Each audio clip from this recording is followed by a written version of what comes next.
इनको क्या पता मैंने करी कितनी मेहनत, सारी बातों से था मैं पूरा सहमत। सारी जिंदगी इन्होंने मुझको रुलाया, इनको भी तो मिला था जो मैंने कमाया। स्वागत है दोस्तों, कैसे हैं? एकदम झमाझम, तोड़ना मालिक एकदम मजा आ रहा है।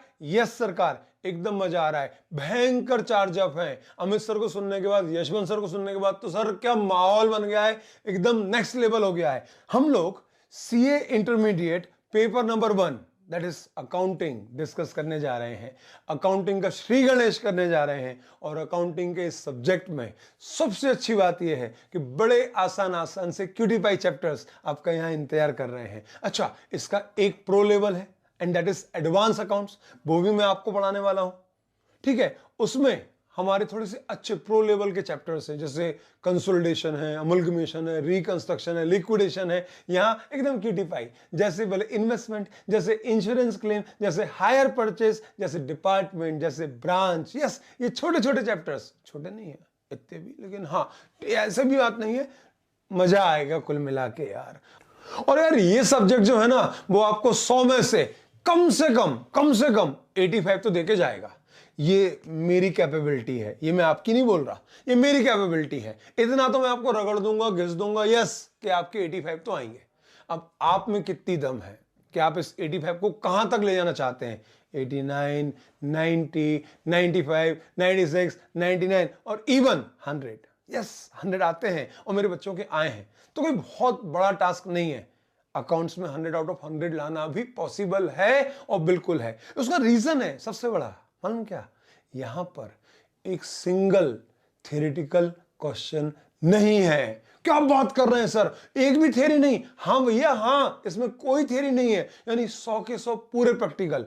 120 मार्क का पेपर आएगा आपका। सुन लो एक बार, जैसे सीए फाउंडेशन में आपके 120 मार्क का पेपर था, क्वेश्चन नंबर 1 कंपलसरी, और बाकी 4 जो अगले 5 क्वेश्चन है उसमें से 4 आउट ऑफ 5। वो रूल यहां पर भी लगता है। क्वेश्चन नंबर 1 कंपलसरी, उसमें आएंगे अकाउंटिंग स्टैंडर्ड। अकाउंटिंग स्टैंडर्ड मतलब बाप लेवल, थोड़ा सा टेक्निकल बातें होंगी वहां पर, लेकिन आएगा प्रैक्टिकल। जो बाकी वाला पार्ट है वो होगा जो चैप्टर्स को कवर करेगा, जो भी मैंने आपको छोटे छोटे नाम बोले। तो इसमें आएंगे छोटे छोटे चैप्टर्स, जैसे डिपार्टमेंट, ब्रांच बड़ा है, फिर हायर परचेज, फिर इंश्योरेंस क्लेम, फिर अकाउंटिंग फॉर इनकम्प्लीट रिकॉर्ड, फिर कैश फ्लो स्टेटमेंट। यस, ये सारे छोटे छोटे क्यूटीपाई चैप्टर यही आपकी सेवा में अवेलेबल है। तो मालिक एक बात जो ओरिएंटेशन के दौरान मैं आपसे डिस्कस नहीं कर पाया, बहुत जरूरी है यार, वो एक बार समझा देता हूं। आपके जो टोटल 8 पेपर्स हैं, दैट इज 800 मार्क्स, उसका बाइफर्केशन समझना, इन 800 मार्क्स का ब्रेकअप समझना। Paper number 1 accounts, paper number 3 cost, paper number 4 tax, paper number 5 advance, और पेपर नंबर 8 का part A that is FM. कितने कितने कितने कितने कितने सर? 100 नंबर का अकाउंट्स, 100 नंबर का कॉस्ट, 100 नंबर का टैक्स। चलो अच्छा, इसमें थोड़ा सा कम कर देता हूं, 70 नंबर का टैक्स, 100 नंबर का एडवांस और 60 नंबर का एफएम। और कितने होते हैं मानस? गिनती बताएगा? चल गिनते हैं। 100 प्लस 100 कितने हुए? 200 plus 70 270 plus 100 370 plus 60 430 marks. Sir ये 430 क्या है? क्योंकि इसमें 3 सब्जेक्ट तो ग्रुप 1 के दिख रहे हैं और ये 2 सब्जेक्ट ग्रुप 2 के दिख रहे हैं। एब्सोल्युटली, मेरे लिए ग्रुप 1 ग्रुप 2 मायने नहीं रखता। मेरे लिए मायने रखती हैं 2 चीजें, एक है प्रैक्टिकल और एक है थियरी। यस बॉस, अपन ये बात करेंगे, क्योंकि ये तो वो बुजदिल डरपोक लोगों के लिए होता है, ग्रुप 1 दूं ग्रुप 2 दूं, जो रिजल्ट के बाद स्टार्ट करेंगे। अपन तो रिजल्ट से पहले कम से कम 1.5 महीने पहले खड़े हैं, तो अपने कोई टेंशन ही नहीं पालना कि ग्रुप 1 करना है ग्रुप 2 करना है। अपन तो बिंदास बहुत ग्रुप करेंगे और छोटी बात करेंगे नहीं। देखो क्या लिखा था मैंने, target all India rank in November 21 examination. तो दोस्त बहुत क्लियर इंटेंशन है, मैं ग्रुप 1 या ग्रुप 2 की बात ही नहीं कर रहा हूं, मैं बात कर रहा हूं 800 मार्क्स की। और उन 800 मार्क्स में ये 430 मार्क्स हैं बॉस, जो आपके प्रैक्टिकल हैं। और ये जो प्रैक्टिकल सब्जेक्ट है, यहां पर आप जितना लेवरेज कर सकते हैं आप उतना लेवरेज करें। यानी आप चाहें तो यहां 430 में से कम, देखो मैं बहुत ज्यादा कुछ हवा में बात नहीं कर रहा हूं, लेकिन आप इस 430 में से 320 तो ला सकते हैं, ये पक्का है। अरे 400 का 80% 320 होता है, तो 30 नंबर में से 0 भी आए तो ठीक है ना यार, 110 नंबर का मार्जिन दे रहा हूं, वो भी प्रैक्टिकल में कहां इतने मार्क्स कटते हैं। अगर अपन ने सब कुछ सही किया है तो, और सही तो अपन करेंगे। अपन गलत हो कहां सकते हैं, अपन गलत हुए तो फिर सही कौन होगा, तो स्वाभाविक है। 430 मार्क्स सिर्फ प्रैक्टिकल के हैं, तो यहां आपको टारगेट करने हैं दोस्त कम से कम 75% ले लेते हैं। चलो तो दोस्त 400 का 75% होता है 300, और 30 का 75% होता है 22.5, तो ठीक है 22.5 में छोड़ो 20 ले लेते हैं। तो यहां से आपको उठाने हैं 320 मार्क्स, और बिलीव मी मेरे दोस्तों ये बहुत आसानी से पॉसिबल है। और आपको एक बात और बता दूं, CA final is all about practical knowledge, और वो आती कहां से, तो भैया वो आती बड़ी बड़ी फाइनल की किताबों से, और उससे ज्यादा आपके लाइफ लेसन से, जो आप आर्टिकलशिप में सीखने वाले हैं वो आपके फाइनल में काम आता है। जबकि सीए इंटर में everything, all 800 marks lies with in the books, यानी आपकी किताब के बाहर कुछ नहीं है। और सीधी सी बात है, प्रैक्टिस मेक्स मैन परफेक्ट। इसका मतलब ये नहीं छोरियों कि तुम बोलो हमारा तो कोई दिक्कत नहीं, वी आर बॉर्न परफेक्ट, नहीं, आपको भी प्रैक्टिस तो करना पड़ेगी। अगर प्रैक्टिस करी हमने इन प्रैक्टिकल वाले पोर्शन में तो 75% यहां से आना बहुत आसान है, ये मैं गारंटी दे रहा हूं। और मजेदार बताऊं, इस 430 में से 300 मार्क्स मुझको बिलोंग करते हैं। और मेरा बहुत अच्छा एक्सपीरियंस, मेरा तो नाम ही एक्सपीरियंस है, खैर मेरा बहुत अच्छा एक्सपीरियंस इन 3 सब्जेक्ट के लिए रहा है। मेरे बच्चों के ऑन एन एवरेज 225, 230 इतने मार्क्स हमेशा आते हैं, हमेशा। मतलब मैं कोई ऐसा नहीं बोल रहा कि 1 बार 2 बार 3 बार, मतलब हमेशा मेरे इन 3 सब्जेक्ट्स में 75% का एवरेज आता ही आता है। तो इसका मतलब बहुत सिंपल है, 300 में से 225 तो मैं आपको कमिट कर रहा हूं कि आएंगे ही आएंगे। बस आपको मेरे साथ खूब सारी मेहनत करना पड़ेगी, खूब प्रैक्टिस करना पड़ेगी, और अगर आपने ये किया तो बस कोई आपको रोक ही नहीं सकता। अरे मैं तो जब ऐसा बोलता हूं, जैसे बहुत सारे लोग होते हैं कि सर आपके सब्जेक्ट लेना है, अब खैर वो परंपरा ठीक नहीं है, उसको मैं समझा देता हूं क्यों। सीए फाइनल में होते हैं कितने, 8 सब्जेक्ट, और साल होते हैं 3। कितने, 8 सब्जेक्ट और 3 साल। अच्छा सीए इंटर में कितने सब्जेक्ट होते हैं, सर 8 होते हैं। और मंथ कितने होते हैं, सर 9 मंथ में एक बेबी रिवर्थ हो गया, वही आपका हिसाब है। अगर आपने ये 9 मंथ प्रॉपर्ली डिलीवर कर दिए तो आपका भी रिवर्थ होगा, and you will be in CA final. अब समस्या क्या है वो समझो, 3 साल मिलते हैं 8 सब्जेक्ट के लिए, और यहां 8 सब्जेक्ट के लिए सिर्फ 9 महीने मिले। अब अगर आप एक सिस्टमैटिक, एक सिंगल प्लेटफॉर्म पर सारी चीजें नहीं लोगे तो आप कभी भी प्रॉपरली मैनेज नहीं हो पाओगे, ऑर्गेनाइज नहीं हो पाओगे। जब मैं आपको यहां पर एक बंच में सब चीजें दूंगा तो इसका इंपैक्ट क्या होगा समझो आप। मैं आप पर रोज मॉनिटरिंग कर रहा हूं कि भैया टैक्स में क्या पढ़ा तूने, अच्छा लॉ में क्या चल रहा है तेरा, एवरीथिंग इज हियर ओनली। जब आप 17 जगह से चीजें उठाओगे तो क्या होगा, nobody is there to ask you, क्योंकि मैं तो आपसे रोज शाम को, मैं या मेरी टीम का एक बंदा रोज शाम को आके बिल्कुल आपकी क्लास लेने वाला है, आपसे दिन भर का हिसाब लेने वाला है कि भैया तुमने दिन भर में क्या किया, होमवर्क हुआ या नहीं, टेस्ट में मार्क्स क्या थे। अपन इधर उधर की भी बात करेंगे, सिर्फ पढ़ाई की बात नहीं करेंगे। मेरी शादी हो गई है ऑल्दो, ठीक है, और मेरी मैडम वॉच करती है मुझे, और सबसे खतरनाक चीज, शी इज फ्रॉम झांसी। तो अपन तो बहुत डरते हैं अपन अपनी वाइफ से, कोई टेंशन ही नहीं है, लेकिन हाँ अपन बाकी सारी बातें करेंगे खूब आराम से, रोज डिस्कशन होगा, लाइफ लेसन्स के बारे में बातें होंगी, एवरीथिंग विल बी देयर।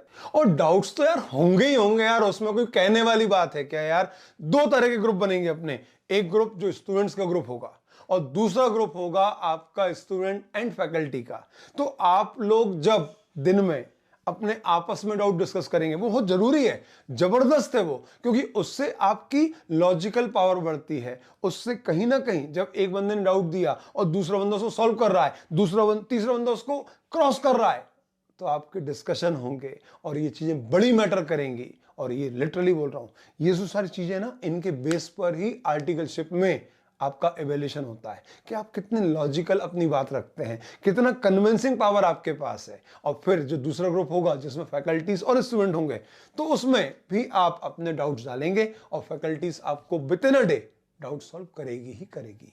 अच्छा देखो भैया, अब मैं आपको देने जा रहा हूं अपना पर्सनल नंबर, और ये जो पर्सनल नंबर है ये है आपकी संजीवनी बूटी। नंबर क्या है सरकार पहले बताओ? तो 9926901056। Here is my personal number. मैं कौन हूं सरकार? मैं हूं अनुभव जैन सर। सर मैं क्या कर रहा हूं? तो भैया ऐसा है कि यार इतनी बड़ा परिवार है, सारे सब्जेक्ट्स हैं, तो इन सारे सिलेबस के एक कोऑर्डिनेटर्स होते हैं। भैया आपका कोऑर्डिनेटर मैं हूं। कोऑर्डिनेटर मैं हूं मतलब आपसे रिलेटेड जो भी चीजें हैं वो मेरे से होकर ही गुजरेंगी। आपको डाउट्स पूछना है मेरे से बात करें, आपको किसी और फैकल्टी से डाउट पूछना है और मीन टाइम में अगर वो सॉल्व नहीं हो पाया मुझे बताओ, भाई है आपका, अपन देख लेंगे। तो भैया आपकी परफॉर्मेंस मेरे लिए बहुत मैटर करती है, क्योंकि मैं आपके इस बैच का कोऑर्डिनेटर हूं। यानी इस बैच से रिलेटेड, आपके एजुकेशन से रिलेटेड जो भी आपको कभी भी कुछ बात करना है तो मैं हूं। बाकायदा मैं टीचर भी हूं आपका, है ना, तो मैं आपको पढ़ाऊंगा भी सही, और आपके इस बैच से रिलेटेड सारी चीजें मेरे से ही होकर गुजरेंगी। अब देखो भैया, अपन ने प्रैक्टिकल की बात करी थी, तो प्रैक्टिकल में अपने को कितने चाहिए? 320 बस। और थियरी के मार्क्स कितने बचे हैं? सर ये बचे हैं 370। अरे 800 माइनस 430। अच्छा इंग्लिश में बोलूं, 800 माइनस 430 रुपीज। ओके, तो 370 रुपए नहीं, 370 तो धारा भी है, 370 मार्क्स बचे हैं। और इस 370 मार्क्स में मैं बहुत ज्यादा आपसे नहीं बोल रहा, क्योंकि पता है यार अपन सीए कर रहे हैं, अपना फोर्टे प्रैक्टिकल है, अपना दिमाग प्रैक्टिकल चलता है, वहां अपन फोड़ फाड़ सकते हैं, तबाड़ तोड़ मार्क्स ला सकते हैं। थियरी में मैं ज्यादा नहीं बोल रहा, बस आपको यहां पे चाहिए सिर्फ 50%, बस इतना। मैं आपको अंडरएस्टिमेट नहीं कर रहा, I am so sorry, offend भी नहीं हो रहा, लेकिन ठीक है यार, थियरी में अपने को इतने भी आए तो चलेगा ना, प्रैक्टिकल में फोड़ेंगे बाबा। तो भैया 370 का आधा, देखो 360 का आधा होता है कितना? 180, तो ये होते हैं 185 marks. This is the perfect strategy दोस्त। तो भैया 320 प्लस 185, 320 प्लस 185 होते हैं 505 मार्क्स। आपको पता है 505 मार्क्स का मतलब क्या होता है? आपको बोथ ग्रुप में पास होने के लिए चाहिए कितने? सिर्फ 400। और मैं आपको बहुत अच्छा, इसमें कुछ बहुत ज्यादा मैंने बड़ी बड़ी बातें कर ली क्या? नहीं, प्रैक्टिकल में 75% लाना है, थ्योरी में एवरेज 50% लाना है, दैट्स इट। तो इसका टोटल होता है 505। अब सरकार 505 में अगर आपका 10% भी वेरिएशन आया, अरे मैं बोल रहा हूं 15% भी वेरिएशन आया, तो ये होता है 75 मार्क्स। तो भी आपके 430 तो कहीं नहीं गए। और वेरिएशन सर नीचे नहीं होता, ऊपर तरफ भी तो होता है। क्यों? 505 में अगर 15% जोड़ते हैं तो 575 होते हैं, तो वो भी तो संभव है, बिल्कुल है, एब्सोल्युटली है। लेकिन मैं तो देखो, अपन पढ़ते हैं ना यार अकाउंट्स में कंजर्वेटिज्म, प्रूडेंस कॉन्सेप्ट, तो बस वही बता रहा हूं। सारे पॉसिबल रियलाइजेशन गेन इग्नोर करो, लेकिन पॉसिबल लॉसेस अभी से डिस्कस कर लो। तो भैया ऐसा हिसाब है कि अगर आप ये कर रहे हैं तो आपको कोई भी बोथ ग्रुप पास होने से नहीं रोक सकता। और बिलीव मी, जो डराते हैं वो ठीक है यार, 2 कान दिए हैं भगवान ने और दिमाग एक दिया है, कान प्रॉपरली यूज करो। जो डराता है उससे सुनो, यहां से बाहर फेंक दो। और जो सीखने लायक चीज है, जो दिल दिमाग में, अच्छा मैंने उल्टा बोल दिया, एक ही बात है, अपने को दोनों सोचना है। तो भैया अपने को दिलो दिमाग से एक बात अच्छे से बिठा लेनी है कि CA inter only needs practice, सिर्फ प्रैक्टिस का खेल है। बिलीव मी, मैं आपको गारंटी दे रहा हूं, आप किसी भी सीनियर से पूछ लेना, इसमें कोई बहुत टेक्निकल चीजें नहीं है। और प्रैक्टिस आपका ही भाई करवाने वाला है, क्योंकि मैं आपको अप टू एग्जामिनेशन कम से कम 100 टेस्ट करवाने वाला हूं, जिसमें से 60 से 70 होंगे आपके बैच के दौरान के टेस्ट, और आपके 30 के लगभग होंगे मॉक टेस्ट। अच्छा, मेरा जो टेस्ट लेने का पैटर्न है वो क्या है समझना, बहुत शानदार है, मजा आ जाएगा। मैंने पढ़ाया आपको चैप्टर नंबर 1, जैसे भी हम पढ़ने वाले हैं इन्वेस्टमेंट, हो गया, बोले टेस्ट हो गया, हाँ ठीक है। फिर मैंने पढ़ाया चैप्टर नंबर 2, मान लो इंश्योरेंस क्लेम। अब क्या होगा सर, जब ये चैप्टर कंप्लीट होगा तो अब टेस्ट सिर्फ इस चैप्टर का नहीं होगा, अब मैं टेस्ट लूंगा आपका इस चैप्टर का, यानी इंश्योरेंस क्लेम प्लस इन्वेस्टमेंट का। जब हम कंप्लीट करेंगे तीसरा चैप्टर, तो तो अब मैं आपका टेस्ट लूंगा हायर परचेस, इंश्योरेंस क्लेम और इन्वेस्टमेंट।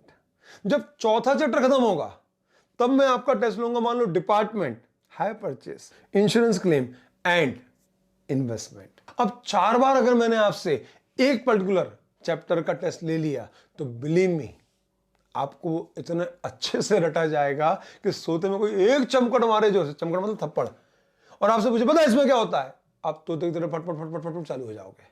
मैंने बार बार बोला CA inter needs practice only and I take pledge, yes I take pledge कि मैं आपको इतनी प्रैक्टिस करवाऊंगा कि आपको कई बार लगेगा कि तशरीफ छिली हुई दिख रही थोड़ी सी, लेकिन बॉस घिसना है यार, कोई दिक्कत नहीं है।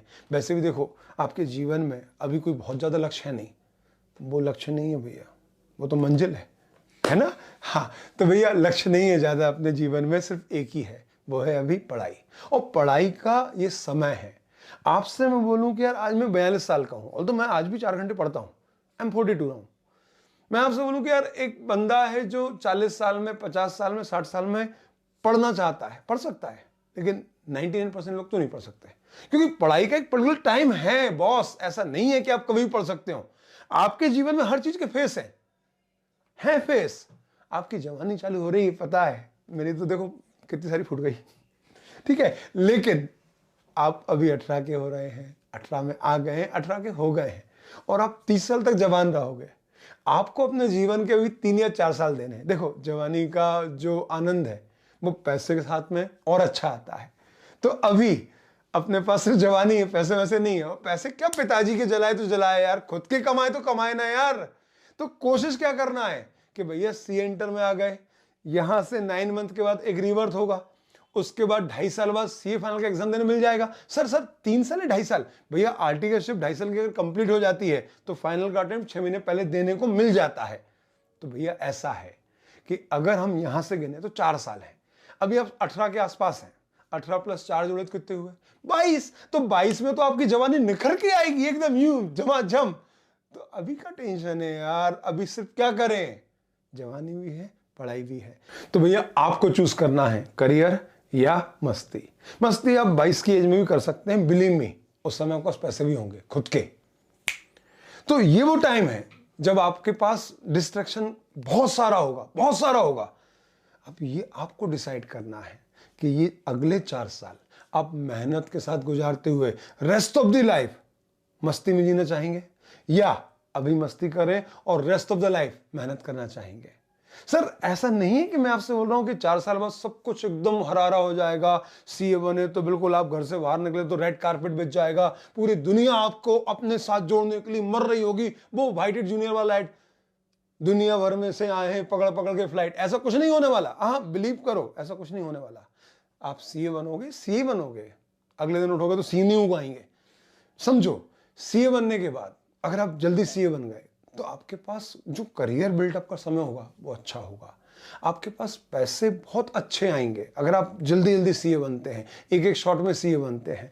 आपके जो इनिशियल पैकेजेस होंगे वो 10 लाख 12 लाख से शुरू होंगे। अगर आप 2 3 4 अटेम्प्ट में पास होते हैं तो सीए बन गए ना बॉस, तो ये तो पक्का है कि आपकी लाइफ सेट है। लेकिन हाँ बस शुरुआत 6 लाख से होगी और 6 लाख से 10 लाख आने में 3 साल लग जाएंगे। जबकि जो बंदा शुरुआत 10 लाख 12 लाख से करेगा, बिलीव मी 1 साल बाद वो कम से कम 15 लाख पे होगा, 2 साल बाद वो कम से कम 20 लाख पे होगा, और 3 साल बाद वो कम से कम 25 से 30 लाख का होगा। तो भैया देखो ऐसा है, टेक ऑफ बहुत इंपॉर्टेंट है। अब आप टेक ऑफ बैलगाड़ी से करना चाहते हैं तो भैया बैलगाड़ी की रफ्तार से ही आगे बढ़ोगे।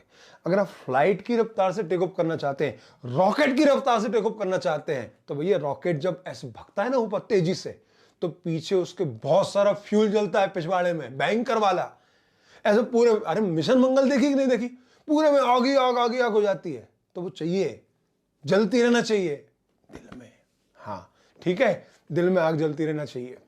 अगर वो जलती रही तो बॉस 4 साल, पक्का 4 साल, और आप सीए बन के बाहर हैं। मैं कुछ बोलना चाह रहा था आपसे, क्या बोल रहा था, हाँ कि सर सीए बन गए तो क्या अच्छा होगा, नहीं, लाइफ में स्ट्रगल है, मौके मौके पे, हर कदम पे आपको बिल्कुल नए नए इम्तिहान आएंगे, चुनौतियां आएंगी, कोई शांति सुकून आपके जीवन में नहीं है।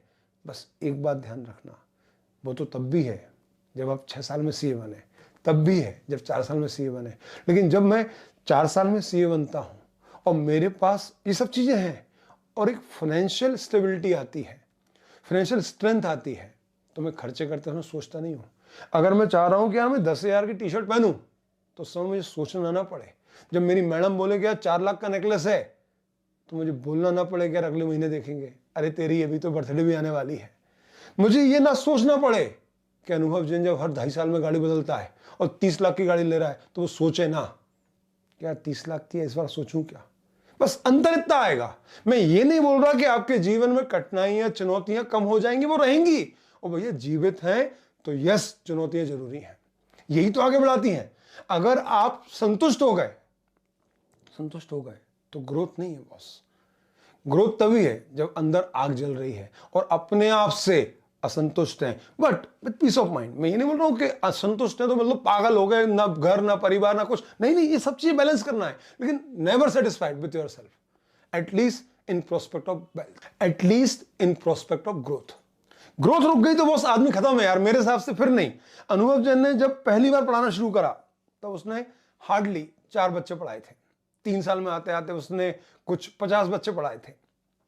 5वें साल आते आते उसकी बैच में 400 बच्चे बैठते थे। आज अनुभव जैन साल भर में कम से कम 3,000 बच्चे पढ़ाता है फेस टू फेस। अब अनुभव जैन चाहता है कि वो कम से कम 30,000 बच्चे पढ़ाए।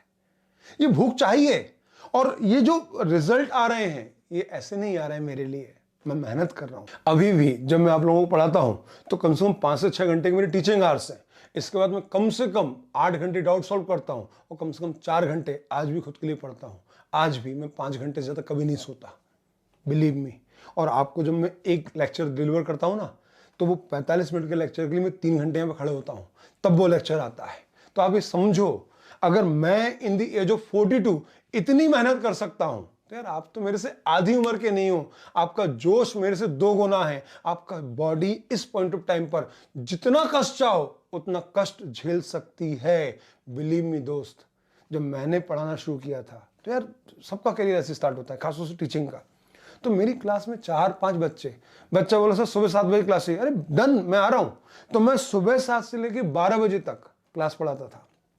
फिर चूंकि फाइनेंशियल स्थिति स्टेबल रखनी थी, पिताजी रोज गाली देते ही थे कि सीए करके पढ़ा रहा है पागल। 9 लाख का पैकेज ऑफर हुआ था, कब? 2004 में। वो छोड़ के मैं पढ़ाने आया और पढ़ा रहा हूं। कैसे पढ़ा रहा हूं? सुबह 7 से लेकर 12 तक क्लास पढ़ाई, 12 बजे से लेकर 5:30 बजे तक कॉलेज में गया। भैया पैसे चाहिए ना, घर चलाना है। शादी हो गई थी मेरी सीए बनते से ही। घर वालों ने बोले एंजॉय नहीं करने दिया, बोले हो गया ना सीए, चल शादी कर, बिगड़ जाएगा नहीं तो। तो अब क्या हुआ, सुबह 7 से 12 क्लास, 12 से 5:30 कॉलेज, 5:30 बजे कॉलेज छोड़ा, 6 बजे क्लास आया और 6 से लेकर रात को 9:30 तक फिर क्लास। बॉस झूठ नहीं बोल रहा हूं, ये जीवन मैंने जिया है। अरे आपको मैं मतलब क्या बोलूं यार, अभी 2 साल पहले मुझे लंग्स इन्फेक्शन हो गया था। मेरा भोपाल में सेंटर था, मैं भोपाल में जाकर पढ़ाता था। जो भोपाल वाले लोग हैं शायद बहुत अच्छे से समझते होंगे इस बात को। मेरा कुछ वो हुआ था लंग्स इन्फेक्शन के दौरान, कुछ टेस्ट वगैरह हुए थे, तो फिर नाक से पूरे ऐसे यहाँ तक अपने लंग्स तक उन्होंने वो नली डाली और उससे वो टिश्यूज निकाले, और उन टिश्यूज को निकाल के फिर उन्होंने चेक किया कि भाई इसको टीबी तो नहीं हो गई। मुझे फिर सर्कॉइड निकला था, लेकिन हाँ वो भी बहुत खतरनाक टाइप की बीमारी थी, पूरे लंग्स में इन्फेक्शन फैल गया था। उन्होंने बोला था वो पूरा जब सब करने के बाद करीबन 3 घंटे तक मेरे से मुंह से खून निकलता रहा। कितना? कम से कम 1 कटोरी भर के 40-50 ml खून निकला था। और उन्होंने बोला था कि बस अगले 48 घंटे तक सिर्फ बेड रेस्ट लेना है। मैं शाम को 4 बजे ये करा था और अगले दिन सुबह 7 बजे अपनी गाड़ी उठाई और भोपाल पहुंचा था। 3 घंटे की ड्राइव करने के बाद मैं सीधे क्लास में जाकर पढ़ा रहा था और मुझे ऐसा कुछ फील नहीं हो रहा था, क्योंकि फीलिंग आपकी यहां से आती है। आपका ये जो है ना, ये सारे आपको मैसेजेस देता है। आपने बोल दिया कि मैं नहीं थका हूं तो नहीं थका हूं, और आपने जहां मान लिया कि यार मैं थक गया हूं, फिर आपका हर पार्ट, हर जो भी है वो सब आपको यही फीलिंग देगा कि हाँ यार मैं थक गया हूं, मुझे आराम कर लेना चाहिए। मैंने नहीं किया आराम बॉस। आज 18 साल हो गए मुझे इस करियर में, और बिलीव मी 5,000 से ज्यादा सीए बना चुका हूं, 30,000 से ज्यादा बच्चे फेस टू फेस पढ़ा चुका हूं इंदौर जैसे शहर में रहकर। इंदौर कोई बहुत बड़ा शहर नहीं है जहां पर 10-20 हजार बच्चे आते हो हर साल। बहुत लिमिटेड नंबर ऑफ स्टूडेंट आते हैं, हार्डली 3 से 5 हजार बच्चे एक साल में। मैंने 18 सालों में 30,000 बच्चे पढ़ाए दोस्त, फेस टू फेस। तो आप प्लीज समझो मैं आपको क्या समझाना चाह रहा हूं।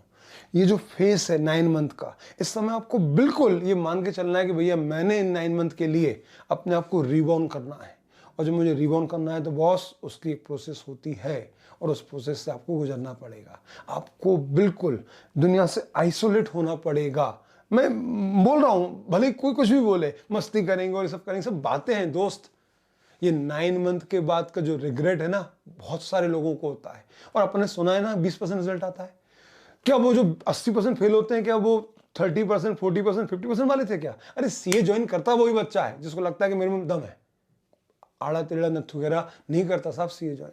और उन आप जैसे 90, 80, 85%, 70% वाले लोगों में से 80% बच्चा फेल हो रहा है। क्यों हो रहा है? They are not caring for time. Time बहुत महत्वपूर्ण है। और सबसे इंपॉर्टेंट चीज, everything will be recoverable except your time. तो भैया ये टाइम है, इसका मैक्सिमम ऑप्टिमम यूटिलाइजेशन करना है। मैं बार बार बोल रहा हूं भैया, आपकी पढ़ाई की एक एज होती है। आप अभी पढ़ सकते हो, जितना चाहे पढ़ सकते हो और अच्छा पढ़ सकते हैं।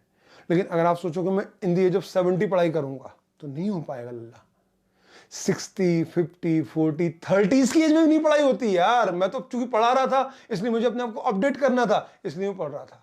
बाकी आप किसी से पूछ लो यार कि इन द एज ऑफ 30 पढ़ाई नहीं होती। अरे जीवन में बहुत सारी चीजें हो जाती है, आप समझो तो सही यार। शादी हो जाती है, फिर तो पढ़ाई होगी क्या? फिर तो किसी के चेहरे पढ़ते हैं अपन यार, है ना? तो यार ये टाइम है, प्लीज इस टाइम की इज्जत रखो। आपको अपना करियर बनाना है और आप अपने करियर के लिए अगर सिंसियर नहीं है तो आईसीआई तो बिल्कुल नहीं होगा। वो बोलेगा ना यार, जब तू खुद अपने करियर को बनाना नहीं चाहता तो मैं क्यों बनाऊं तेरा करियर? और तुम बोलते हो इंस्टीट्यूट ने रिजल्ट नहीं दिया। तुमने ऐसा क्या करा जो इंस्टीट्यूट तुम्हें रिजल्ट दे? तो प्रूव करो उसको। मैं इतनी दृढ़ता से एग्जाम देता था यार बॉस, मतलब लिटरली पता नहीं मुझे पढ़ाना था आपको क्या करना था, लेकिन ये बहुत जरूरी है। मैं जब एग्जाम देता था सीना ठोक के बोलता था कि आईसीआई 85 मार्क्स का करके आया हूं, काट के बता मार्क्स। मेरे एफएम में आए थे 84 मार्क्स, 86 का अटेंड किया था, 2 नंबर काट पाए, 15 नंबर छोड़ के आ गया था। थ्योरी था उसमें, मैंने कहा नहीं करना है, थ्योरी अपने से नहीं बनती, अपनी औकात ही नहीं है। अपना बहुत सीधा हिसाब था, 4 practical maximum 80% marks, 4 theory 40% marks, ये हो गए अपन पास। लिटरली कॉस्ट अकाउंटिंग में कुछ 81 मार्क्स आए थे, 84, 85 का अटेंड किया था। आधे घंटे पहले पेपर छोड़ दिया था, लिटरली आधे घंटे पहले पेपर छोड़ दिया था, ये बोलते हुए कि बॉस कोई रोक नहीं सकता अपने को। ग्वालियर सेंटर से एग्जाम दिया था जब मैं इंटर में था, 139 139 बच्चे बैठे थे, अकेला पास हुआ था। और बॉस क्या आप सोच रहे हो, मैं प्योर हिंदी मीडियम सरकारी स्कूल बीकॉम से मुझे एंट्री मिली थी, क्योंकि मैं बता चुका हूं मेरे 38% आए थे 12th में पीसीएम बैकग्राउंड से। और वो भी पास क्यों हुआ था? क्योंकि स्कूल में अच्छी सेटिंग थी, तो वो जो प्रैक्टिकल के 20-20 नंबर थे उसमें पूरे मिले थे, यानी बचे हुए 80 में 15, 12, 14 मिले थे। मैं उस बैकग्राउंड से आया। फिर जब मुझे ये बीएससी में एंट्री नहीं मिली तो हमारे यहाँ ऐसा होता था कि बोले राजा लोग बोले मैथ्स लेते हैं, साइंस लेते हैं, जो थोड़े गरीब होते हैं बोले कॉमर्स लेते हैं, गरीब मतलब इन टर्म्स ऑफ मार्क्स, और जो और गरीब होते हैं वो लेते हैं आर्ट्स। तो मुझे निकाल के फेंक दिया गया कि भैया तेरी औकात नहीं है बीएससी करने की, हम अपनी सीट बर्बाद नहीं कर सकते। तो मुझे बीकॉम मिला। फिर मैंने सोचा चलो ठीक है यार सीए करते हैं। तो मैंने बोला नॉक नॉक, आईसीए। बोला कौन है? कौन था है ना? तो मैंने कहा मैं था, राशि वैन। अरे नहीं, मैंने बोला मैं हूं अनुभव जैन। बोले क्या मार्क्स क्या है? मैंने कहा 38.2% आए। निकल। और ऐसे भगा दिया मुझे, लिटरली भगा दिया। फिर मुझे एंट्री कब मिली? बीकॉम ग्रेजुएशन के बाद। यस, मैं ग्रेजुएशन के बाद घुसा हूं भाई सीए में। क्यों? क्योंकि ऑप्शन ही नहीं बचा था। तो वो चीज आप समझो यार, मैं क्या बोलना चाह रहा हूं आपको। जितना अच्छा टाइम आप अभी अपना समय का यूटिलाइजेशन कर लोगे उतना कभी नहीं कर पाओगे। तो प्लीज प्लीज प्लीज इस नोट के साथ आपको मुझे कमिट करना है। मैं कमिट कर रहा हूं कि मैं आपको अपना भी पूरे अगले 9 मंथ दे रहा हूं, गारंटी दे रहा हूं, कमिट कर रहा हूं। 9 मंथ मेरे जीवन के आपके। आप जितना मुझको एक्सपेक्ट कर सकते हो कर लो। आप रात को 12 बजे फोन लगाओगे मैं उठाऊंगा। और आपको पता है ये बात, जितने बच्चे प्लेज के हैं वो मुझे सुन चुके हैं, उन्होंने मेरा डाउट सॉल्विंग का तरीका देखा है। बाकायदा मैं रात को 12 बजे भी, 1 बजे भी, 2 बजे भी डाउट सॉल्व कर देता हूं मेरे बच्चों के। वो तो आप जब प्लेज में थे तब मैंने डाउट सॉल्व करे, अब तो आप मेरे भी बच्चे हो और मैंने आपसे बाकायदा पैसे लिए हैं, तो अब तो मेरी जिम्मेदारी हो आप। जब बिना जिम्मेदारी के मैं इतनी मेहनत कर रहा था आपके साथ, तब जिम्मेदारी साथ कैसे करूंगा आप खुद सोच सकते हो। तो प्लीज यार मैं बहुत जज्बाती हो जाता हूँ इन सारी चीजों में, लेकिन करूं क्या यार, ये टाइम है ना। और फिर बड़ी बात ये है ना कि अगर आपका अच्छा रिजल्ट नहीं आया तो मेरी तनख्वाह कट जाएगी, समझो ना यार। और फिर जज्बाती तो हुई। अब देखो, घर वालों में ऐसे बोलते हैं ना कि वो किसी का बच्चा वो है, समझ में आ गया ना। तो अब माँ तो बोल नहीं सकती, तो वो क्या बोलती है कि मेरा बेटा भोला है। तो मैं भोला बच्चा हूं, बाकी आप समझ ही गए हो, ठीक है। लेकिन साहब एक बात तय है, पढ़ाता अच्छा हूं। और ये दावे के साथ बोल रहा हूं अभी फिर से एक बार और लास्ट टाइम कि इन 300 में से 225 मार्क्स मैं आपको कमेंट कर रहा हूं, मैं आपको एश्योर कर रहा हूं। बस आप मेरे अकॉर्डिंगली मेहनत कर लो, बस टेस्ट दे दो प्रॉपरली और फिर देखो क्या मिरेकल्स होते हैं। तो इसीलिए हम स्टार्ट करने जा रहे हैं CA intermediate paper number 1 accounting का एक सेगमेंट जिसका नाम है अकाउंटिंग फॉर स्पेशल ट्रांजैक्शन। इस सेगमेंट में हमारे सामने 3 चैप्टर्स हैं, तीनों बेहद आसान चैप्टर्स, और ये तीनों चैप्टर्स मैं आपको रिजल्ट से पहले कंक्लूड करवा दूंगा। अब जरा ये तो पूछो कि इसका वेटेज क्या है।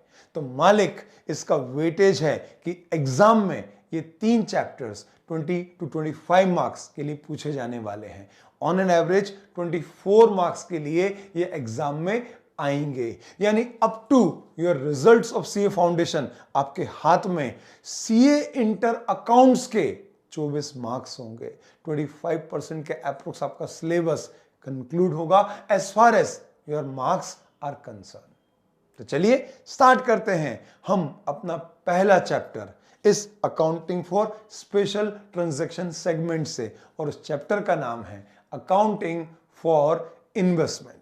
अच्छा, मजेदार बात यह है कि ये जो चैप्टर है ये एक अकाउंटिंग स्टैंडर्ड भी कवर करता है। यानी हम इस चैप्टर के साथ एक एएस भी कवर करेंगे। आपके सिलेबस में कुछ 8 अकाउंटिंग स्टैंडर्ड्स हैं। 8 अकाउंटिंग स्टैंडर्ड्स कौन कौन से हैं? तो सरकार वो हैं AS1, AS2, AS3, AS10, AS11, फिर इसके बाद AS12, AS13, AS16। यानी कुल 8 अकाउंटिंग स्टैंडर्ड है। उसमें से AS13 that is accounting for investment, yes यही हमारे चैप्टर का नाम भी है। तो हम एक साथ 2 तीर चला रहे हैं, एक से लगेगा हमारा चैप्टर और एक से निपटाएंगे हम yes AS13 accounting for investments. तो मालिक, पहले हम ये समझें कि इन्वेस्टमेंट का मतलब क्या है, इन्वेस्टमेंट के ऑर्गेनाइजेशन के लिए मायने क्या है, तब उसके बाद फिर हम स्टार्ट करेंगे कि इसकी अकाउंटिंग कैसे होगी।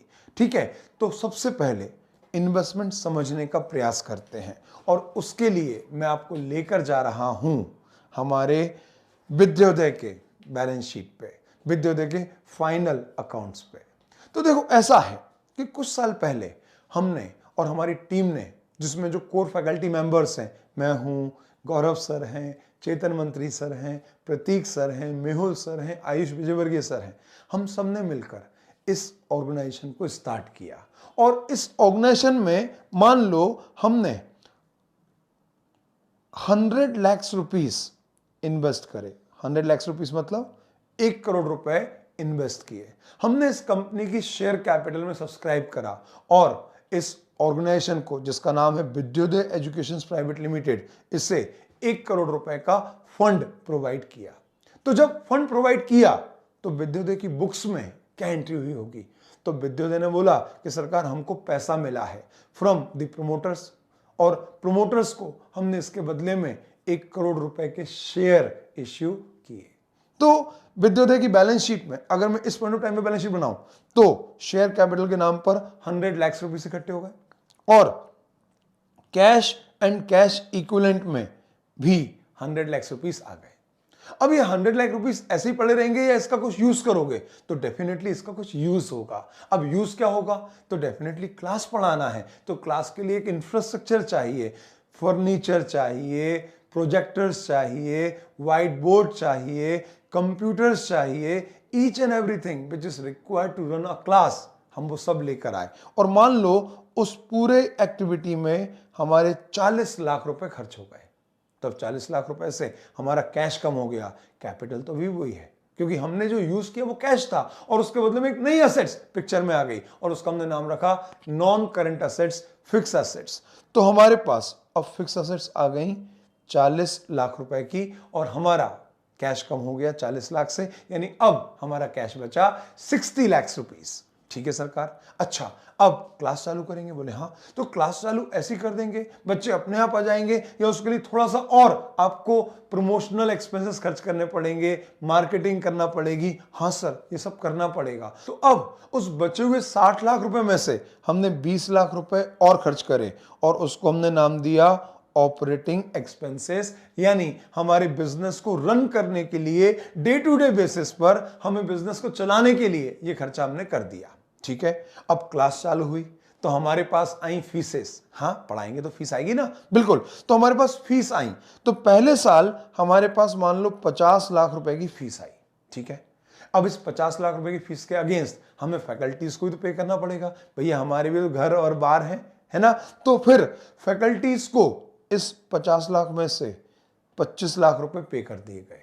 ठीक है, और करीबन 15 लाख रुपए का हमने इसमें खर्चा और कर दिया। तो अब हमारे पास कितनी फीस आ गई? 50 लाख। खर्च कितने हो गए? फैकल्टीज के 25 और 15 लाख रुपए हमारे अन्य ऑपरेटिंग खर्चे। इतना करने के बाद जरा चेक करें, हमारे पास कैश था 100 लाख, जहां से ये कंपनी शुरुआत हुई। 100 में से 40 खर्च हो गया फिक्चर्स, फर्नीचर्स, फिटिंग्स आदि पे, तो बचे 60 लाख। 60 में से 20 लाख हमने एडवर्टीजमेंट आदि पे जला दिए, तो बचे 40 लाख। 40 लाख के बाद हमारे पास 50 लाख की फीस आई, तो हो गए 90 लाख। 90 लाख में से हमने 40 लाख और खर्च कर दिए, तो अब हमारे पास कैश और कैश इक्विवेलेंट बचा है 50 लाख। ठीक है, अब यहां पर आ जाओ, हमारे पास कुल मिला के कमाई अभी फर्स्ट ईयर में मान लो 50 लाख हुई, जबकि हमारा खर्चा कितना हो गया? 25, 15, 40 और 20, 60। तो फर्स्ट ईयर में हमने कमाई करने के बजाय फर्स्ट ईयर में हमने 10 लाख रुपए का लॉस सफर किया। और ये लॉस कहां पहुंचा? हमारी बैलेंस शीट में। बैलेंस शीट में कहां पहुंचा? Asset side? नहीं बाबा रे, अब ये रूल खत्म हो गया। यानी जो आप करते थे कि भैया प्रॉफिट है तो लायबिलिटी साइड आएगा और लॉसेस हैं तो हम उसको एसेट साइड दिखाएंगे, ये सिर्फ पार्टनरशिप तक, प्रोप्राइटरशिप तक चलता था। कंपनी के केस में ऐसा नहीं होता। कंपनी के केस में अगर आपका प्रॉफिट है या आपका लॉस है, दोनों शो तो रिजर्व्स एंड सरप्लस हेडिंग में होंगे as per the requirement of schedule 3।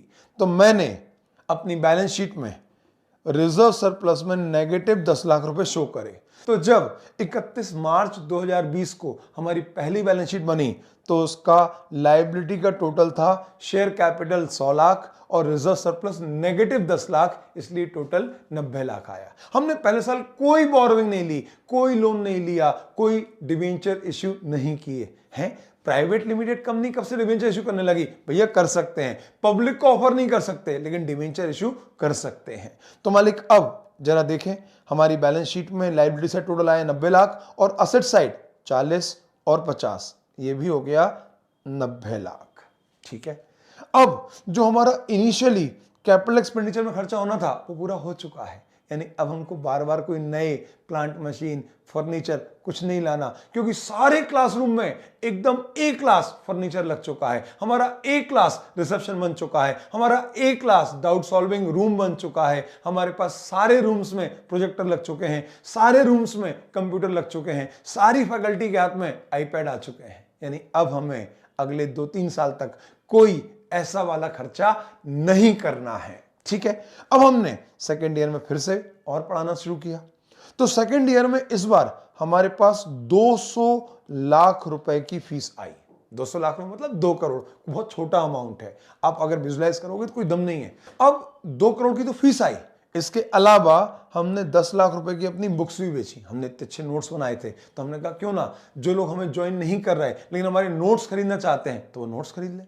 तो हमने अपने नोट्स भी सेल आउट करे और नोट्स बेच के हमारे पास कुल मिला के 10 लाख रुपए आए। तो टोटल इनकम आई 210 लैक्स, 2 करोड़ 10 लाख रुपए। और फैकल्टीज को हमने इसमें पे कर दिए मान लो 80 लाख और हमारे अदर ऑपरेटिंग खर्चे हुए 30 लाख। तो हमारी टोटल जो कॉस्टिंग बैठी वो बैठी 110 लाख, जबकि हमारे पास रेवेन्यू आया था 210 लाख, यानी 2 करोड़ 10 लाख रुपए। तो इस बार हमारे लिए सरप्लस अराइज हुआ 100 लैक्स रुपीस का, 100 लैक्स का सरप्लस, यानी 1 करोड़ का सरप्लस। और इसे लेके जब मैंने बैलेंस शीट बनाई तो अब हमारी पोजीशन क्या रही वो समझना। कैपिटल वही है, 100 लाख। पुराना लॉस पड़ा था 10 लाख का, इस साल प्रॉफिट हुआ 1 करोड़ का, तो अब हमारा प्रॉफिट हो चुका है 90 लाख का। ठीक है, मान लो हमारी कोई असेट्स डेप्रिशिएबल नहीं थी, तो हमारी फिक्स असेट्स का टोटल वही रहा 40 लाख रुपए।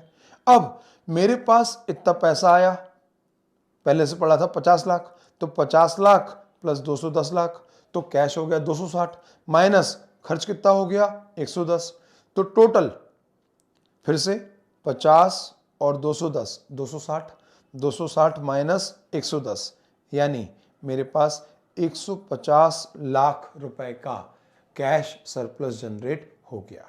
तो अब हमारे पास असेट्स का टोटल है 190 लाख, यानी 1 करोड़ 90 लाख, और हमारी लायबिलिटी साइड का टोटल भी 1 करोड़ 90 लाख है।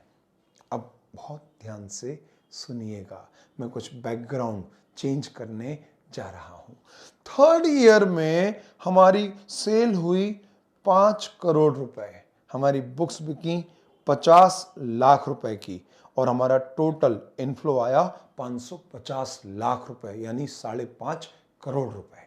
हमने फैकल्टीज को इस बार दिल खोलकर 250 लाख रुपए पे करे।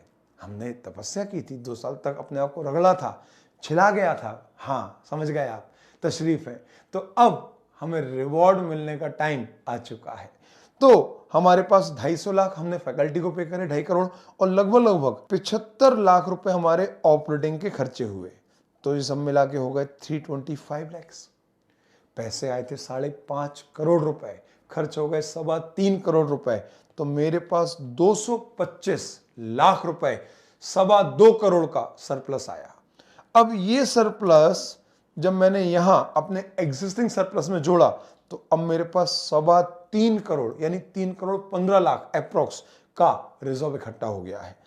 कैपिटल वही है, मान लो फिक्स एसेट्स नॉन डेप्रिशिएबल थी तो वही है, और अब 150 लाख में ऐड करें 550, तो ये हो गए 700, 700 माइनस 300 ये हो गए 400, 400 माइनस 25 ये हो गया 3 करोड़ 75 लाख। फिर से एक बार देख लेते हैं, कैलकुलेटर चला लेते हैं, नहीं तो आप मुझे गाली दो, बोले इंटर पढ़ा रहे हैं और इतना भी नहीं आता आपको। चलो 150 प्लस 550 माइनस 325, हाँ भैया 375 प्लस 40 की फिक्स असेट, तो ये हो गया सरकार 4 करोड़ 15 लाख रुपए। और यहां पर भी देखो, हाँ जी 415 लाख रुपए से हमारी बैलेंस शीट टोटल हो गई। अब इतना सब हो गया, हम लोग सब बोर्ड मीटिंग में बैठे हैं, हम वही 5-6 फैकल्टीज, और आराम से डिस्कशन कर रहे हैं कि क्या हमें और एक्सपांशन करना चाहिए। तो डिसाइड हुआ कि हाँ हमें अब और एक्सपांशन करना चाहिए, लेकिन एक्सपांशन करोगे कैसे? तो आंसर है सर अभी एक्सपांशन का सही टाइम नहीं है, अभी मार्केट बड़ा डिप्रेशन कंडीशन में है, ऐसा प्रतीक सर बोले, क्योंकि एफएम के सर है। भैया उनकी बात तो मानना पड़ेगी, क्योंकि हम अपने फंड को चैनलाइज करने की बात कर रहे थे। तो प्रतीक सर ने बोला कि सर मैंने मार्केट का भी बहुत अच्छी स्टडी करी है, एनालिसिस किया है, ये सही टाइम नहीं है कि अभी हम पैसा इन्वेस्ट करें, क्योंकि अभी एक्सपांशन में पैसा लगा देंगे और अगर हमारे एक्सपेक्टेड परिणाम नहीं आए तो हम अपने वैल्यूएबल रिजर्व सरप्लस को खो देंगे, वो पूरा ब्लॉक हो जाएगा, हमें फायदे के बजाय वापस से नुकसान होना स्टार्ट हो जाएगा। तो फिर पूरे बोर्ड ऑफ डायरेक्टर्स ने डिसाइड किया कि हाँ यार प्रतीक सर सही बोल रहे हैं। मंत्री सर से पूछा, बताओ भाई आप क्या बोलते हो? तो मंत्री सर बोले हाँ मेरे हिसाब से भी अभी रुकना चाहिए। तो हमने डिसाइड किया कि अभी रुकते हैं, अभी हम एक्सपांशन नहीं करते हैं, ठीक है। अब लेकिन एक और अगला बड़ा सवाल आया, और वो सवाल ये था कि मालिक हमारे पास ये जो 3 करोड़ 75 लाख रुपए का सरप्लस कैश पड़ा है, इसका करें क्या? क्योंकि ये पैसा हमारे पड़ा है करंट अकाउंट में। करंट अकाउंट में बैंक एक नए पैसे का ब्याज नहीं देते हैं। तो सवाल उठा कि ये पैसा यहीं पड़े रहने दें या इस पैसे को शिकार पर भेजें, ताकि ये पैसा शिकार करके और पैसा लेकर आए। सुना है ना अपन ने कि पैसा पैसे को खींचता है, तो क्यों ना इस पुलिंग इफेक्ट को जरा शिकार पे भेजा जाए। अब दोस्तों हमने अभी तक डिस्कशन कर लिया कि भैया इन्वेस्टमेंट प्रॉपर्टीज क्या होती हैं, हम अपने इन्वेस्टमेंट क्या सोच के इन्वेस्ट करते हैं, ये बात समझ में आ गई। अब लेकिन जो बोर्ड मीटिंग हमारी बैठी थी, उस बोर्ड मीटिंग में हम लोगों ने यह तय किया था कि ये जो पैसा हम एक्सपांशन में लगाने वाले थे, लेकिन प्रतीक सर ने मना कर दिया कि नहीं, अभी एक्सपांशन के लिए सही समय नहीं है। इसलिए हमने अपना वो सरप्लस पैसा, जिसकी हमें हाल फिलहाल बिजनेस में जरूरत नहीं थी, उसे हमने कहीं इधर उधर लगा दिया। इधर उधर कहां लगाया था? तो हमने बोला उसको हमने एफडी में लगा दिया, और एफडी में 300 लाख रुपए इन्वेस्ट हो गए। अब लेकिन ये जो एफडी में पैसा लगाया है, ये क्या सोच के लगाया है कि बस एफडी बना दी, अब बिटिया भी आएंगे इससे? नहीं, डेफिनेटली नहीं। हम इस एफडी को इसलिए करके बैठे थे ताकि जैसे ही हमारे सामने हमारे जो प्रोस्पेक्ट्स थे इन्वेस्टमेंट्स के, जो हमारे एक्सपांशन के प्रोस्पेक्ट थे, जैसे ही वो काले बादल हटेंगे और प्रतीक सर हमको वापस से हरी झंडी दिखा देंगे और बोल देंगे कि यस, सही समय आ गया है, अब एक्सपांशन करते हैं, तो उस समय हम क्या करेंगे? हमने अपना जो पैसा टेम्पररीली पार्क किया है, उसे हम वापस से एनकैश करेंगे और इस पैसे को हम इन्वेस्ट करेंगे अपने एक्सपांशन में। यानी वहां हम इस पैसे को इन्वेस्ट भी करेंगे और अपने एफर्ट्स भी देंगे। तो मालिक, यहां पर जो मैंने आपको एक ओवरव्यू दिया, आप उसको समझो। मेरे पास इन्वेस्टमेंट के 2 प्रोस्पेक्ट्स हैं। पहला कि मेरे पास मेरे बिजनेस में कुछ सरप्लस पैसा पड़ा था, जिसकी हाल फिलहाल अभी कोई यूटिलिटी नहीं थी, उपयोग नहीं था, इसलिए चूंकि वो पैसा पड़ा पड़ा सड़ रहा था, तो मैंने उसको चैनलाइज कर दिया, उसे शिकार पे भेज दिया और उसके माध्यम से कुछ कमाई करने का प्रयास किया। अब जैसी मेरी रिस्क उठाने की क्षमता थी, वैसे मैंने इस पैसे को चैनलाइज किया। अगर मैं ज्यादा रिस्क उठा सकता था तो मैंने शेयर में पैसा लगाया, और अगर मैं कम रिस्क उठाना चाहता हूं या कोई रिस्क ही नहीं उठाना चाहता, तो मैं गवर्नमेंट के बॉन्ड्स में या एफडीज में पैसा पार्क कर दूंगा। ये एक बात हो गई। अब सुनो, आगे सुनते हैं। जैसे ही वो सारी जो अनसर्टेनिटी थी खत्म हो गई, अब बढ़िया माहौल आ गया कि हां, हम इन्वेस्ट करें। अब उसी समय हमें मिले बाबा जी, आशीष जी और कॉमर्स बाबा, जो ऑनलाइन में यूट्यूब में इतना बड़ा और इतना रेप्यूटेटेड और इतना पॉपुलर चैनल है। आशीष जी से हमारी भेंट हुई, और आशीष जी के साथ जब हमारी बात हुई तो उन्होंने बोला, यार सर, 12th तक तो मैं बहुत बढ़िया कर लेता हूं और बच्चे बहुत बढ़िया परफॉर्म भी कर लेते हैं मेरे साथ, लेकिन सीए लेवल पर, सीएस लेवल पर कोई है ही नहीं जो इस पर्टिकुलर काम को आगे बढ़ाए, मेरी लेगेसी को आगे बढ़ाए। मेरे बच्चे, हजारों बच्चे मुझसे पूछते हैं कि आप जैसा कुछ हमें आगे सीए में या सीएस में क्यों नहीं मिल रहा। अब हम लोग जो बेताज बादशाह थे फेस टू फेस क्लासेस के, और आशीष सर जो बेताज बादशाह हैं ऑनलाइन क्लासेस के, यूट्यूब क्लासेस के, हम दोनों जब एक बार मिले तो एक नए प्लान बाहर आए, और नए प्लान के तौर पर रिजल्ट में निकला commerce Baba level up, which was the joint venture of commerce Baba and Vidyoday. अब इस लेवल अप के लिए हमने दोनों ने मिलकर फंडिंग करी और एक नई कंपनी इनकॉर्पोरेट की। इस कंपनी का जो मेजर इन्वेस्टमेंट था वो इन 2 लोगों ने, यानी कॉमर्स बाबा और विद्योदय ने इन्वेस्ट करा। तो अब कॉमर्स बाबा ने अपना पार्ट कंट्रीब्यूट किया, और इधर मैंने नहीं, मंत्री सर ने नहीं, गौरव सर ने नहीं, मेहुल सर ने नहीं, बल्कि विद्योदय एजुकेशन लिमिटेड ने, प्राइवेट लिमिटेड ने अपना कंट्रीब्यूशन दिया। तो अब विद्योदय एजुकेशन प्राइवेट लिमिटेड की बुक्स में एक पैसा डाइवर्ट हो रहा है एक नई कंपनी में, जिसका नाम था कॉमर्स बाबा लेवल अप, और इसमें इस विद्योदय एजुकेशन ने शेयर सब्सक्राइब किए। अब यहां जो शेयर सब्सक्राइब किए गए वो इस इंटेंशन के साथ किए गए हैं कि भैया अब एक नई वेंचर, एक नई कंपनी को जन्म दिया जाएगा और इसे एक लंबे समय तक चलाया जाएगा। यानी जब तक सीएस के कोर्स चलेंगे तब तक अभी कॉमर्स बाबा लेवल अप हमारे बच्चों को सीएस पढ़ाएगा। तो अब यहां हमने फिर से मान लो 2 करोड़ रुपए इन्वेस्ट करे, और इस 2 करोड़ में 1 करोड़ इन्वेस्ट किया विद्योदय ने और 1 करोड़ इन्वेस्ट किया कॉमर्स बाबा ने। तो यहां जब विद्योदय ने 1 करोड़ रुपए इन्वेस्ट करे तो इस इंटेंशन के साथ करे कि भैया यहां का जो इन्वेस्टमेंट है वो लंबे समय तक चलेगा और इसे हम निकट भविष्य में कभी भी विड्रॉ नहीं करेंगे।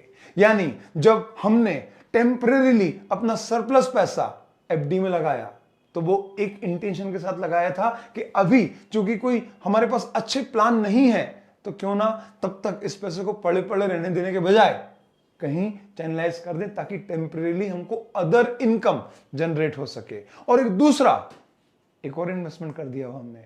अब जो इन्वेस्टमेंट किया वो इस इंटेंशन के साथ किया है कि हम इस इन्वेस्टमेंट के माध्यम से अपने सीए और सीएस के पूरे जो सिलेबस हैं, जो पूरा कैरिकुलम है, उसको ऑनलाइन लेकर आएंगे, पूरे भारत को पढ़ाएंगे। क्यों हमारी क्वालिटी सिर्फ इंदौर तक रिस्ट्रिक्टेड रहे, क्यों ना हम इस क्वालिटी को लेकर पूरे भारत में जाएंगे। तो अब यहां हमारा जो बेसिक ऑब्जेक्टिव हुआ इन्वेस्टमेंट करने का, वो ये सोच के नहीं है कि हमको ये इन्वेस्टमेंट 1 महीने 2 महीने 1 साल या आधे साल रखना है, बल्कि ये इन्वेस्टमेंट एक लंबे समय के लिए किया जा रहा है। तो दोस्तों, आपके सामने इन्वेस्टमेंट के 2 पिक्चर एकदम से क्लियर हो रहे होंगे। एक, जहां पर मेरे पास सरप्लस पैसा पड़ा था, आइडल पैसा पड़ा था, तो उसको चैनलाइज करने के लिए, अदर इनकम कमाने के लिए मैंने अपना पैसा एफडी में लगा दिया। तो वहां से मुझे इंटरेस्ट मिला और जिस दिन मुझे पैसों की वापस से जरूरत आई, मैंने तुरंत वो पैसा विड्रॉ किया और वापस से अपने बिजनेस में लगा दिया। अब एक दूसरा प्रोस्पेक्ट हमारे सामने खुला इन्वेस्टमेंट का ही, जहां पर हमने सोच समझ के लॉन्ग टर्म स्ट्रेटेजीज बनाकर अपना पैसा लॉन्ग टर्म के लिए ब्लॉक किया है। तो ऐसे इन्वेस्टमेंट को हम बोलेंगे long term investment, non current investment. और जो पहले वाला इन्वेस्टमेंट था उसको टेक्निकली कहेंगे करंट इन्वेस्टमेंट या शॉर्ट टर्म इन्वेस्टमेंट्स। अच्छा, इनको करने के जो ऑब्जेक्टिव होंगे वो भी क्लियर है।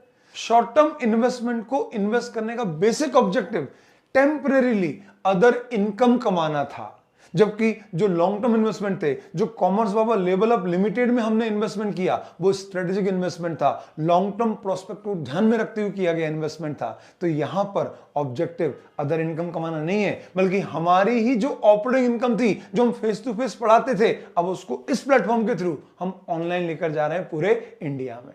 तो ये जो बेसिक फंडामेंटल अंतर है, जो हमारे सोच का अंतर है, तो अब हमारी सोच क्लियर हो गई कि भैया शॉर्ट टर्म इन्वेस्टमेंट के प्रोस्पेक्ट क्या हैं और लॉन्ग टर्म इन्वेस्टमेंट के प्रोस्पेक्ट क्या हैं। तो अब हम अपने अगले सेगमेंट की तरफ जाते हैं और इन्वेस्टमेंट को ऑफिशियली डिस्कस करते हैं। रीच इनको चाहिए रीच, प्लीज प्लीज प्लीज सामने करते प्लीज, बीट बीट बीट इनको करूंगा बीट।